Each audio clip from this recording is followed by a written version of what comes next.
Hola gente, bienvenidos y bienvenidos al grupo de videos de la unidad 13, Deducción Natural en Lógica de Primer Orden. En estos videos voy a desarrollar los ejercicios modelo del material de la unidad 13, ¿ok? Y me he quedado con algunas partes de ese material que creo que son fundamentales para que ustedes las tengan en cuenta cuando estén haciendo sus primeras derivaciones o incluso cuando ya estén haciendo algunas más complejas, porque es importante tener a la mano las reglas extra. Este material supone que ustedes ya manejan las reglas de deducción y sustitución de derivaciones que hemos aprendido en la unidad número 9 en deducción natural en lógica de conectores. ¿Okay? Entonces aquí solamente estoy poniendo las que añadimos para la lógica de primer orden.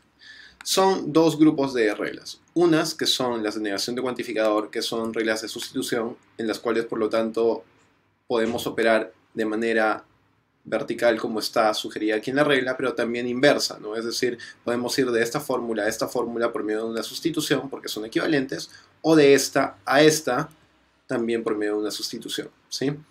Lo mismo con cualquiera de las otras cuatro, ¿sí? Si se dan cuenta, son parte de las reglas de negación del cuantificador que tenían ya como reglas de equivalencia en el caso del material de la unidad 11 formalización en el EPO. ¿Ya? De ahí mismo han salido estas reglas. Y a continuación tenemos cuatro reglas más que son más bien reglas de deducción y que por lo tanto solamente podemos aplicar en un sentido en el que están expuestas en las reglas. De estas fórmulas, con esta forma, podemos ir a fórmulas de esta forma, pero no de manera inversa, ¿sí?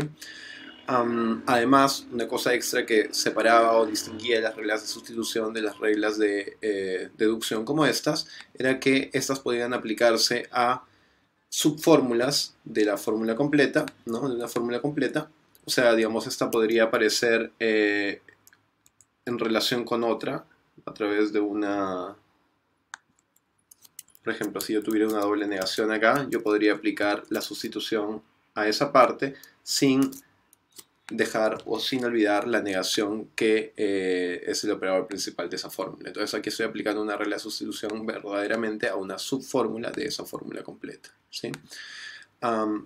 Eso mismo es lo que pasa entonces con estas cuatro que tenemos aquí, ¿no? Porque son reglas de sustitución, pero no sucederá con las de eliminación de cuantificadores ni con las de generación de cuantificadores, porque esas reglas son de deducción. Entonces estas, primero, operan solamente en el sentido en que están en las reglas, y segundo, no operan a subfórmulas o no se aplican a subfórmulas, sino solamente a pasos completos, ¿ya? Teniendo eso en cuenta, habiendo recordado eso de la deducción natural en formato de derivaciones, pasamos a los ejercicios, ¿sí? Tenemos 8 reglas extra entonces. Negación de cuantificadores, que son esas 4. Eliminación de cuantificadores, que tiene eliminación del particular y del universal. Introducción o generación de los cuantificadores, que tiene del universal y del particular también, ¿sí? Los tips también que nos dictan el orden de operación sugerido para una derivación, hay que tenerlo en cuenta, ¿no? Primero siempre la negación del cuantificador, luego la eliminación del particular, luego la del universal y finalmente en cuarto lugar las generaciones de cualquiera de los cuantificadores, ¿sí? Y además estamos con este segundo tip que nos indica en qué momento introducir constantes arbitrarias que tienen esta representación con la metavariable gamma, con la eliminación del universal. Dice que solamente debemos hacerlo cuando las fórmulas cuantificadas sean pasos universales, todas las fórmulas, o la conclusión sea universal. Entonces eso es un tip también que sirve bastante para saber cuándo, a través de esta eliminación del universal, se introduce esta llamada constante arbitraria representada con la letra griega gamma, ¿sí? No es que siempre se tenga que introducir cuando quiero hacer la eliminación del universal, porque también puede pasar en una constante, sino que se hace en ciertos casos específicos que están señalados acá, ¿sí? Ok, entonces comencemos. Aquí, para ayudar en los primeros pasos que vamos a tener que hacer con las derivaciones, pongo qué regla extra que no conocen todavía van a tener que utilizar, ¿sí? Y vamos a comenzar entonces con la regla de deducción de eliminación del universal, ¿no? Que es justamente la que nos decía que a veces podíamos deducir de un universal que cuantifica a una variable v, una fórmula que ya no tiene el cuantificador y ha reemplazado las constantes en su fórmula cuantificada por una constante que ocurre ya en la derivación antes, o por una constante arbitraria, que es esta letra gamma, ¿sí? Ojo que estas constantes arbitrarias lo que significan o lo que representan es cualquier objeto individual del dominio, ¿sí? Entonces es como si tuviéramos una letra que nos señala a cualquiera de los elementos del dominio, no a uno en específico, ¿ya? Y eso podremos entenderlo porque cuando se hace una afirmación universal, es decir, que se aplica a todos los miembros de un dominio, también podemos decir que se aplica para cualquiera de ellos. Entonces, para decir que se aplica a cualquiera de ellos, lo que tendríamos que hacer es poner en nuestra fórmula esto así.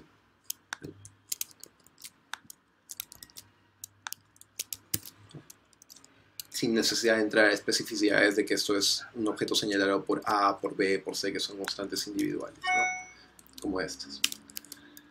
Ya. Ok, teniendo eso en cuenta, vamos a el ejercicio. Nuestro ejercicio tiene 3 premisas y una conclusión.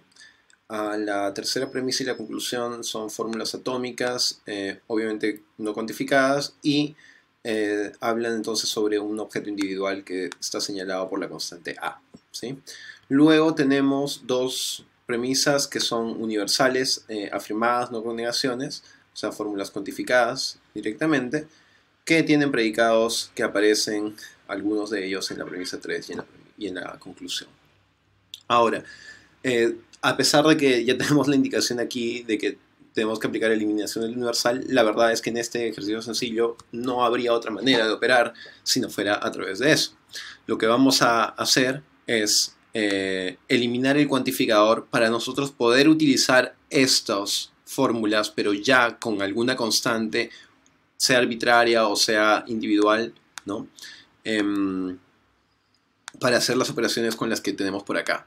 Si nos damos cuenta y pensamos en lo que tenemos que hacer en una derivación, que es siempre apuntar a que en una de nuestras deducciones lleguemos a la conclusión h de a, podemos adelantar que aquí, por ejemplo, el h de x podría convertirse en un h de a si es que hago una eliminación del universal que me permite quedarme con esta fórmula y con una letra especial, que es a, que es la que necesito. Entonces aquí, por ejemplo, podríamos ir adelantándonos y diciendo de esta sugerencia que teníamos de que en una eliminación del universal podíamos introducir esta constante arbitraria que hablaba de todos los elementos del dominio sin hablar de ninguno en específico, cuando todas las fórmulas cuantificadas fueran universales. Podríamos guiarnos por eso, o podríamos en este caso no hacerlo, porque justamente no nos va a convenir tener una gamma ahí, sino un objeto en específico señalado por una constante en específico, que sería la A. Para lograr eso, tenemos que hacer la eliminación del universal en A. Y si necesito sacar h de x, tendría que eliminar de alguna manera el g de x, que va a ser un g de A. Y eso lo voy a tener que hacer también haciendo la eliminación del universal en la primera fórmula y teniendo ya no esta fórmula, sino solo esta, pero con constantes A. Si hago alguna operación entre esas 2 fórmulas y luego la vinculo con la tercera, voy a llegar rápidamente a la conclusión. Entonces hagamos los pasos para que estas fórmulas queden primero tal como hemos prometido que pueden quedar por eliminación del universal. Es decir, tal cual, pero con las constantes reemplazando las variables que estaban cuantificadas. Eso para la 1 y esto para la 2, ¿no? Acuérdense que una de las reglas decía que se aplicaba o en una constante que ocurre en la derivación o una arbitraria. Como estamos eligiendo aquí la primera opción, que es una que aparece en la derivación, estamos tomando la letra A que ya apareció en la derivación. Ahora tenemos que esto es a través de eliminación universal aplicada a 1 y esto aplicada a 2, ¿sí? Siempre listamos a la derecha de la fórmula deducida la regla que se aplicó y el número de regla a la cual se aplicó, ¿sí? 6. Ahora recordemos que si tenemos 2 condicionales que comparten un término intermedio, podemos sacar una condicional nueva que elimine ese término intermedio y tenga como antecedente al antecedente de la primera fórmula, ¿no? Y al consecuente de la segunda. Entonces aquí tenemos f de a, entonces h de a, una condicional h de a. Y esto por silogismo hipotético deductivo, que es la regla de deducción que hemos aprendido ya en lógica de conectores, aplicada está siempre a 2 pasos, ¿no? Es decir, que serían 4 y 5. Y finalmente en 7 ya puedo llegar directamente a mi conclusión, que es HA, por medio de otra regla de deducción que ya conocen y que es muy utilizada, que es la del modus ponendo ponens, entre el 3 y el 6, ¿no? Porque este es el antecedente de este condicional. Y llegamos a la respuesta. Si hubiéramos utilizado la variable, la constante arbitraria, hubiéramos tenido que hacer esta eliminación del universal no en A, que era la constante que había aparecido, sino en gamma. Y habiéndole hecho en gamma, dio algo que no necesitaba, que era, podríamos haber llegado a esto, y luego a la imposibilidad de operar entre 3 y 6 para llegar a la respuesta en 7. Hubiera sido imposible porque estaríamos viendo o lidiando con un antecedente que no está representado acá en la premisa 3. Por eso optamos por hacerlo en A. Listo. Ahora continuemos con la segunda prueba. La segunda prueba tiene dos premisas y una conclusión.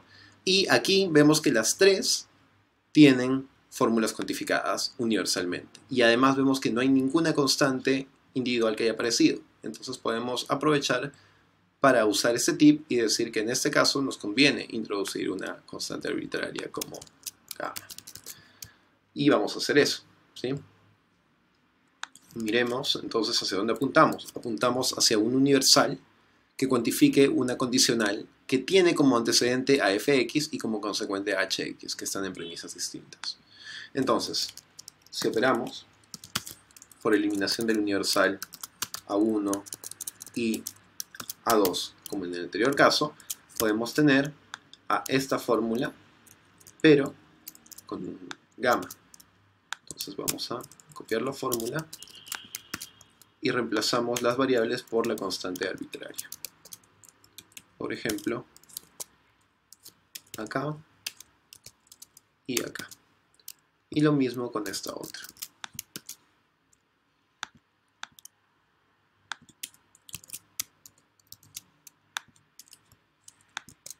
En gamma y en gamma y en gamma. Y finalmente vemos que podemos aplicar el silogismo hipotético deductivo que hicimos acá, pero para llegar a una fórmula como esta en gamma.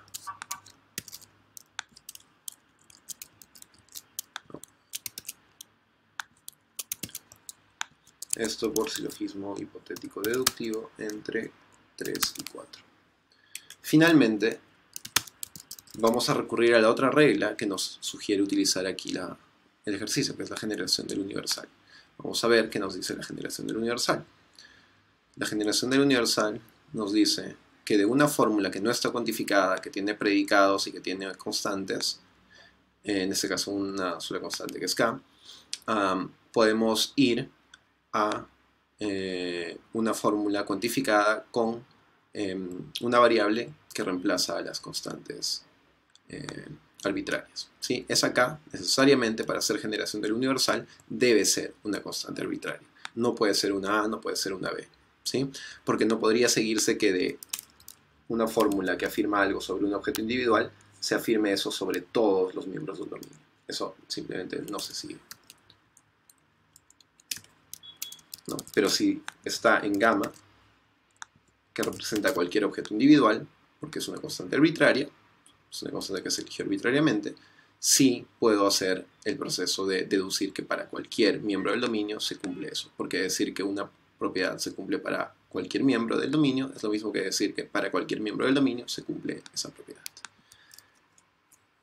Listo, entonces aplicando esta generación del universal, llegamos a la respuesta, porque la generación del universal en 5, que es una fórmula que tiene constantes arbitrarias, podemos llegar literalmente a nuestra conclusión, que es simplemente la misma fórmula, pero con un cuantificador universal y en vez de la constante arbitraria, una variable que en este caso estamos eligiendo x porque es la que está en nuestra conclusión. Listo, gente, con eso llegamos a la resolución de los dos primeros ejercicios. En el siguiente video pasamos a las siguientes. Chau.